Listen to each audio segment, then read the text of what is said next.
Чи биднийг юу хийх гэж бодож байна? Миний таамаглаж байгаагаар та нар хүмүүсийг зардаг. Үгүй. Үгүй юу? Бид сэтгэл зардаг юм. Тийм үү? Яаж? Бид үйлчлүүлэгчийн амьдралд дүр бүтээдэг. Баярлалаа. Гэхдээ хүн хэн нэгнийг зүгээр л орлож чадахгүй шүү дээ. Тийм ээ, бас үгүй. Гэхдээ хүмүүс эрсдэл хүлээхэд бэлэн байдаг. Жүжигчин, орлон тоглогч. Чи заавал тийм байх албагүй. Чи үйлчлүүлэгчийг дутуу зүйлтэйгээ холбогдоход нь туслах хэрэгтэй. Жишээ нь юу? Тэдний амьдрал дах хинч байж болно.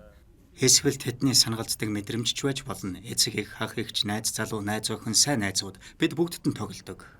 Эсвэл сэтгэл зүйчтэй ярилцаж болно. Энд тэгэх хамар биш л дээ. Энэ улсад сэтгцэн эрүүл мэндийн асуудлыг авч хэлэлцдэггүй юм аа.